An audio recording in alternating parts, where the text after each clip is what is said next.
I'm Suzette McCue, Industry Partnership Coordinator at North Montco Technical Career Center. North Montco is celebrating its 50th anniversary, so today we're going to take a look inside North Montco and learn all about the changes that have taken place over the past 50 years. Joining me now is Mike Lucas, the Administrative Director at North Montco. Mike, I know there's a lot of changes. Can you tell us what the school was like 50 years ago? Well, it's kind of amazing when you think about how everything has changed in this area. And when you think of the school, 50 years ago, it was a chicken farm. Basically pasture fields and chicken coops and a barn. And now, if you look at it, it's so populated. Town Pike is usually backed up because of all the congestion and things that we have here. However, that's been good for the technical school and also for the community. We were able to provide students training at the technical school. However, there's been a bunch of changes that happened real early in that time. Well, when the school first opened, I read somewhere that the building wasn't even completed. Oh, the very first year that it was started, our students had to travel to the Eastern Center, and that's where they graduated from there. However, the school was not completed at that point. And so from that point forward, we've had graduating classes. But that first year, I commend those students of that year because of the amount of burden they had to take. They were taking classes from 3:30 or 3 o'clock in the afternoon until 6 o'clock, as opposed to a normal school day. However, they did want to get that technical training, so they attended Eastern. I guess that shows if they were going to school in the afternoon like that, that there was really a need for the school to be built and people were really interested in that kind of training. Technical education really received a shot in the arm in the late 60s and early 70s. During that time, numerous technical schools were built throughout Pennsylvania. And the reason is that there was so much of a demand for technicians and trained tradespeople in all the fields. So do you know what enrollment was like back then? Oh boy, I believe the enrollment was near 850 or so students. Now we have over 1,000 to 1,100 students. How have the programs changed over the 50 years? Programs, you have traditional programs, what I call traditional programs. Programs that a lot of the normal or common people would think of as programs that are always at a technical school. Auto mechanics, cosmetology, welding, carpentry, some of those traditional programs. However, based on industry needs is what determines what programs we should operate at a technical school and what programs maybe should be removed from the technical school. If there's not a demand from the community and industry, the local industry, then we should really not be training individuals for what I would call a dead-end job or a job where they are not going to be successful. Right, or ones that don't exist anymore. Correct. There's some other changes that occurred. Programs like Masonry, for example. Masonry was a popular program, and individuals who pursued that as a career made a very good living. However, the students would not enroll in that program. I think it was basically due to the strenuous work. You're working outside, you're working in all kinds of conditions. And even though the pay was good, I'm not sure if the students were as interested in that program. So have there been new programs added? It sounds like Masonry was removed from the offerings. Have there been new ones added through the years? Yes, Masonry was removed. You had programs like Appliance Repair. Most of the time now, based on our technology, if a washer or dryer goes bad, we usually just throw it out and get another one. If a microwave goes bad, the same thing occurs. Same thing with our printers. So appliance repair or that type of a field has been a dying art, almost like a vacuum cleaner repair person. That's not needed anymore. However, there's a lot of emerging technical areas that are now being focused on the technical school. Biotechnology, due to the pharmaceutical industry. You have mechatronics, which is robotics and engineering. Even our machining program has taken a a huge jump in enrollment and also in its technology. We don't think of machining, sometimes we think of it as making bolts, nuts, and washers. However, machining has also taken on surgical tools. Dentist tools are all made by a machinist. The surgical tools that are needed for an operation are all part of the machining area, something we don't think of sometimes when we're talking about careers. And I think people don't realize, like you're saying, that so many things are made by machinists, and that word is starting to get out, and companies keep contacting us because they have job openings, so they want to grow in the machining field. So we see that it's definitely growing at the school. We feel we feel that it needs to grow even more. Students and parents, I think, most importantly, need to know that a machinist that used to have a greasy rag and a dingy company is now so clean and precise that it's a clean occupation, and the pay is excellent, and I think the industry's demand is very high. Companies are starting to put in apprenticeship programs or provide incentives to students.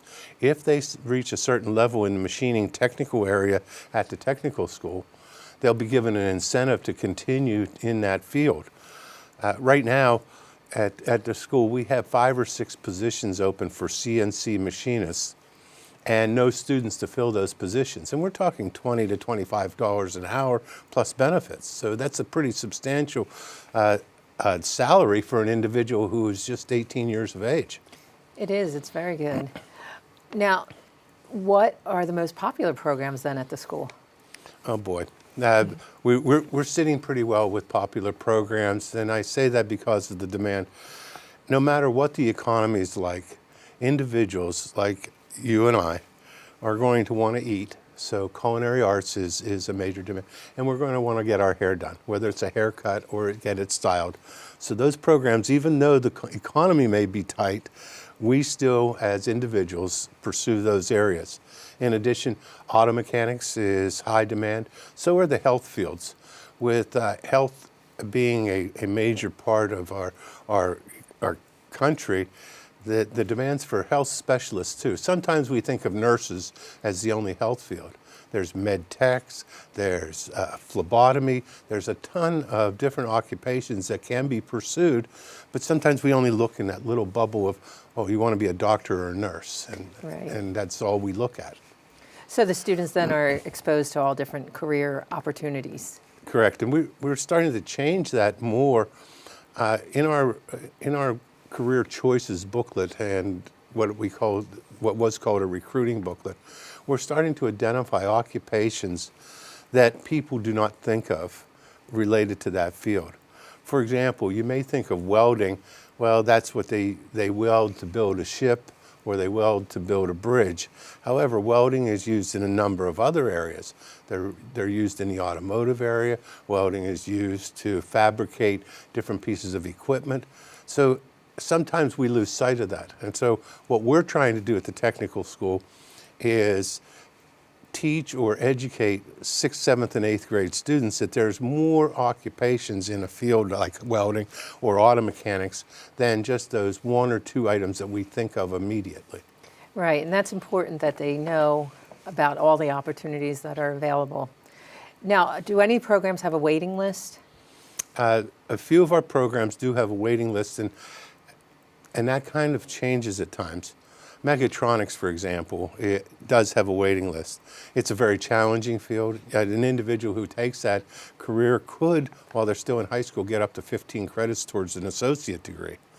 However, because of the space requirements and what we have related to available equipment, we have to limit the number of students that go into that program.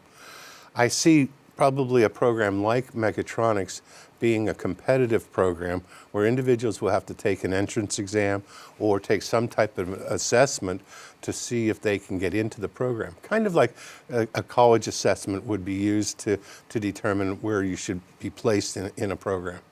And I think you already have that in place for the allied health and biotechnology programs because, again, space is limited. Allied health is held at the hospital, so we can only take a few students into that program. So it's very competitive to try to get into these programs. Right, and I think what happens at times, we have to be sensitive to the parents as well. We've had some cases where a parent has expected their child to be in a program when, like you said, Allied Health can only take 12 students at the hospital. That's the cap in that program. So it becomes very competitive. And then you'll have individuals that say, well, my son or daughter is making all A's and just has one B. Well, maybe everyone else that's in that program has all A's and no B's. So it's not, we would like to offer more. And this past year, we did do that. We offered a second program in Allied Health. So instead of 12 students, we were able to offer that program to 24 students. Well, that's important because there's always a waiting list for that program. That's right. Now, there's that big farm-to-table movement. How has the school embraced that? The farm-to-table movement it crosses over a number of different programs. First of all, we think of farm-to-table when we think of culinary arts, where they are possibly growing items and then using them for preparing meals in our restaurant. However, our horticulture program is a real key component of farm to table. They propagate plants, they grow herbs, and also we started something this past year called Aquaponics. Aquaponics is a new concept that's kind of interesting when you think about it. It's a pure ecosystem where we're raising fish from small little fish. It'll be tilapia is the type of fish we're raising. We're raising those fish. Those fish are being fed from the pods of plants that we're growing. Then what falls in the roots feeds the fish. The plants grow, and so then we harvest the fish and the plants and put it on our table. So it's a complete. It's nice to see that the plants and then plus the discharge from the fish feed the plants, so they grow. So you're growing plants and fish at the same time in one confined area. And just keeping it going, and it continues, and then you're able to use those products for the culinary. Correct. But it does involve horticulture as well. In addition, our math and science programs are getting involved with following the growth and the changes within that ecosystem, meaning how much are the fish growing in a week or 10 days or whatever, or how much are the plants growing in a week to 10 days or till they're mature. So it involves different science concepts as well. And I believe when it was first being installed, it also involved our electrical trades programs and our heating and ventilation program as well, because they have to have it temperature controlled and everything is monitored. Alarms will go off if the power goes out or if the water gets too cold, because everything is climate controlled. Correct. And also it involved the carpentry program as well, because the framing and everything for these ponds needed to be built. So when you think, again, this is thinking of more than one career, no one would think of aquaponics involving electrical, HVAC, or carpentry, because you'd think, well, we're growing fish or we're growing plants. So there again, it's another branch of another career or a career option that an individual could pursue. I think it's a great opportunity that the students in all the programs can get involved with multiple programs, just the interaction between each program to really understand what the students do in the other classes. I think that's very helpful. That is good. I think there's some of the competitions also that Skills gets involved with. Skills USA is our student organization, and it involves our individuals competing with students from other schools to see who's the best. I think it works well because some of those competitions are generic, meaning it might be a project-based competition where you do a project. So it doesn't matter if you're horticulture, auto mechanics, or welding, you do a certain project, and how you explain that project, describe it, and produce that project, you can compete. So it does involve that interaction between other programs. Well, since you brought up Skills, I want to talk about our students. They've been wonderful. In the past couple of years, we've had some national winners in Skills. So can you tell me about them? Sure. What happens with Skills is that Skills USA, they compete at a district level. Now, if a student, and I'll just use one program as an example, culinary arts.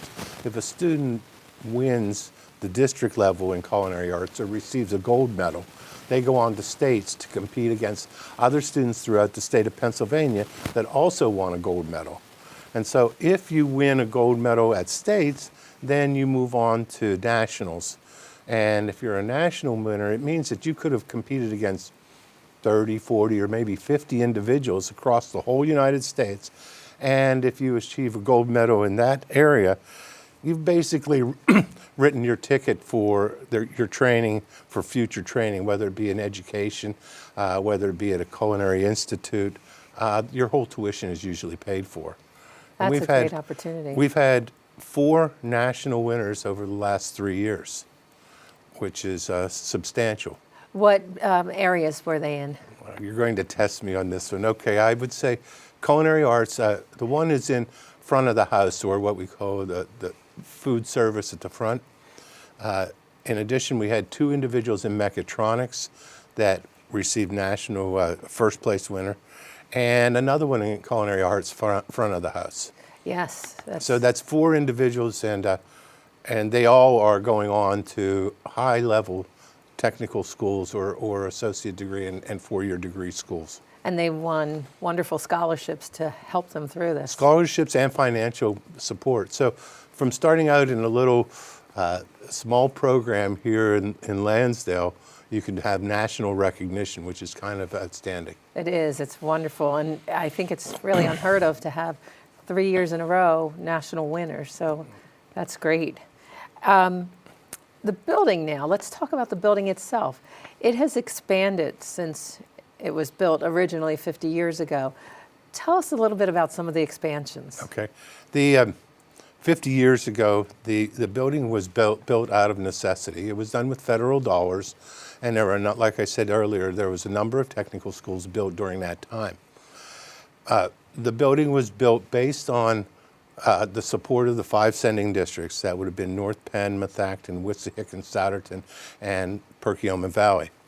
Now those schools formed a jointure or a group, and then they supported the technical school. At that time, there was probably, I would guess, about 15 or 18 programs at the technical school. And the building, 2 years after it was built, was in demand of needing to be expanded due to the influx of a number of students wanting to get training and technical training.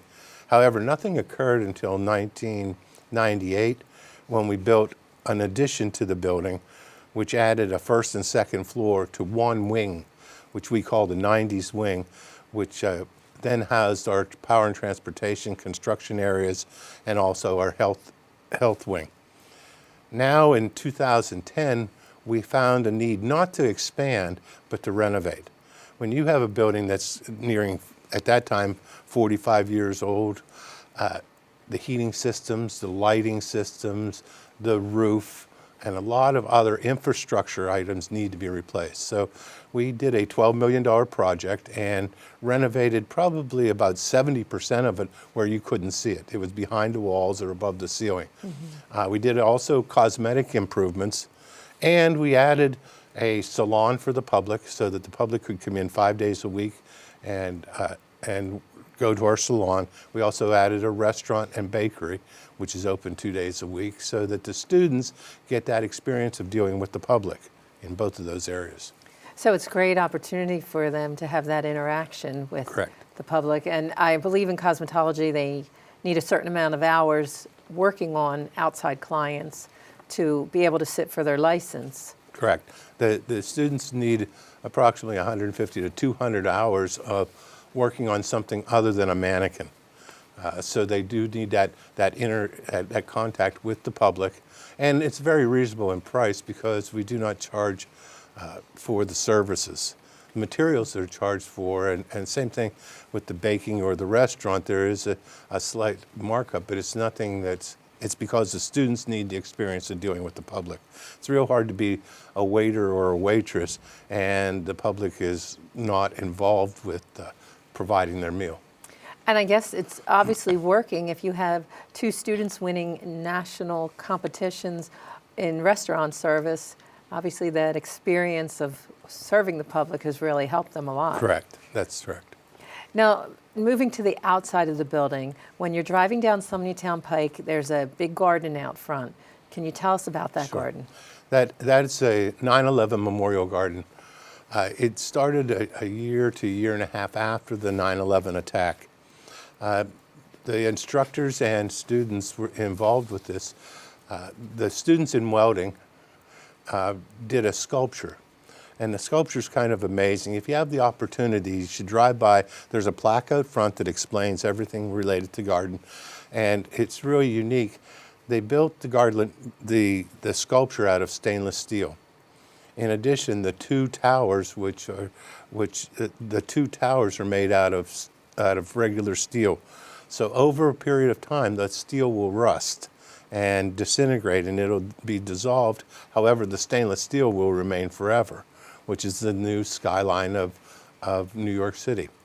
In addition, the garden is shaped in the shape of a pentagon, which makes reference to the other crash that occurred during that time period.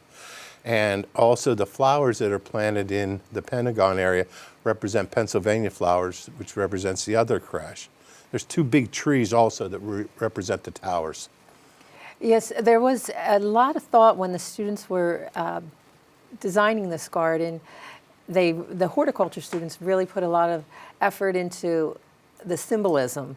And so it's very, like you said, people should stop by and see it because it's, a very enlightening garden to look at. Yeah. It's In addition, we have a fitness area. The fitness area was designed and built by carpentry students with the assistance of drafting students.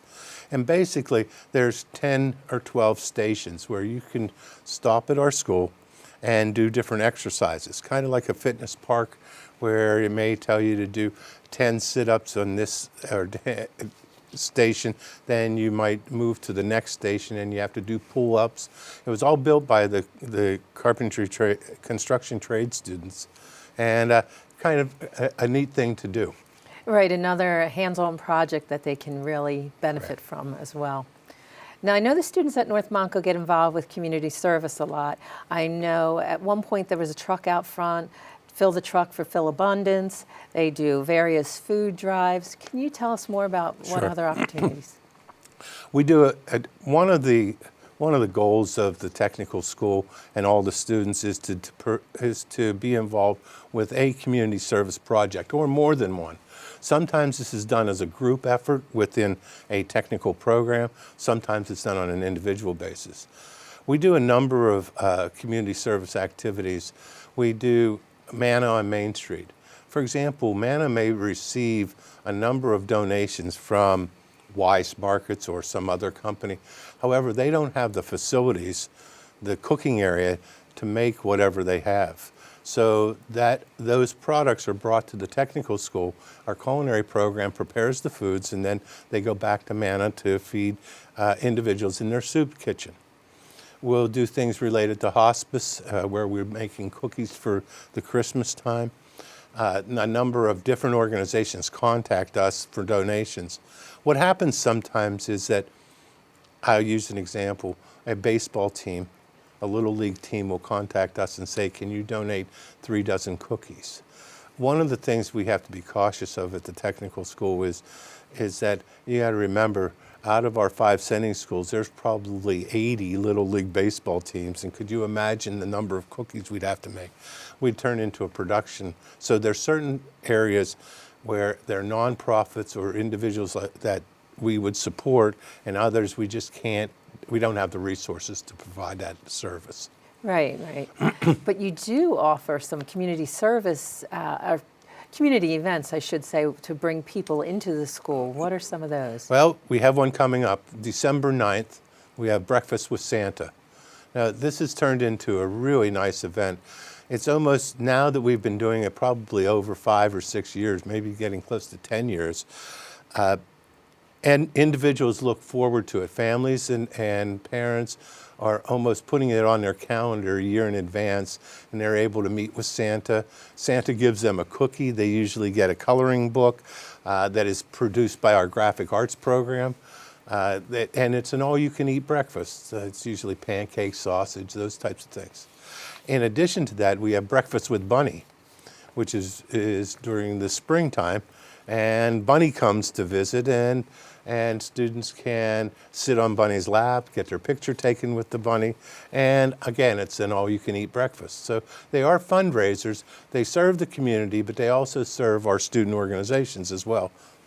And again, you have the students in different programs interacting with each other. You have, like you said, graphic arts, making the coloring books, making the different prizes, taking the pictures, and yet you have culinary, preparing the food, baking, making the cookie treats. So it's a lot of great interaction between the students. Very much so.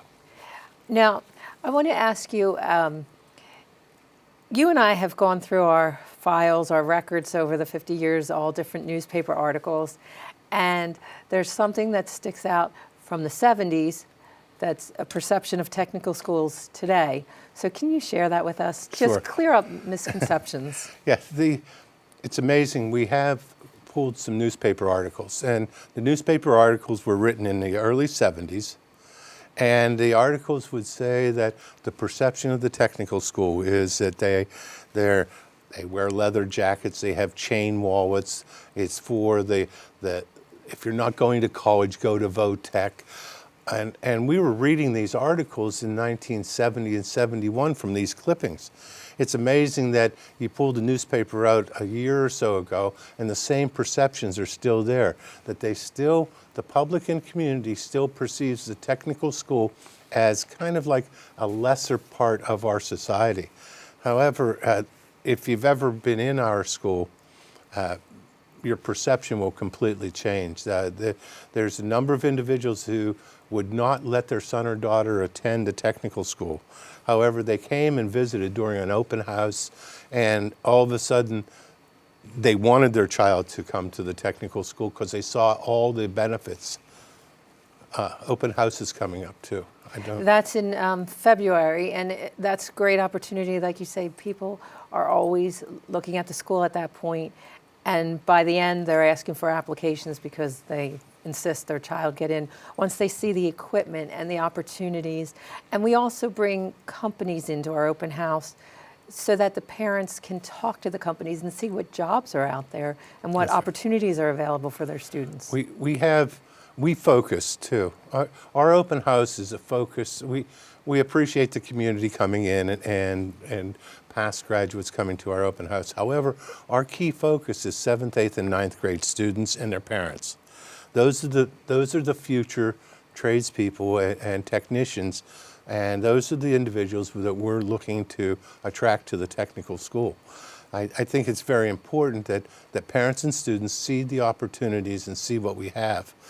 We still are one of the best kept secrets because individuals drive by our building but don't know what is inside those four walls.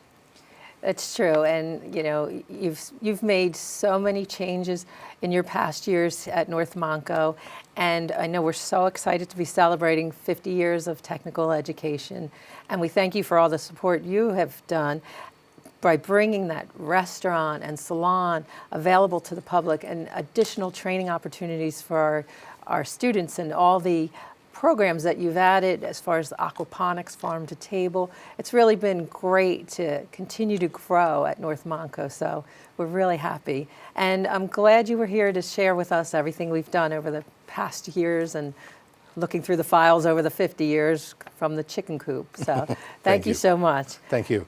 For North Montco Technical Career Center, I'm Suzette McCue. If you would like more information, visit our website at www.nmtcc.org. Thank you for watching.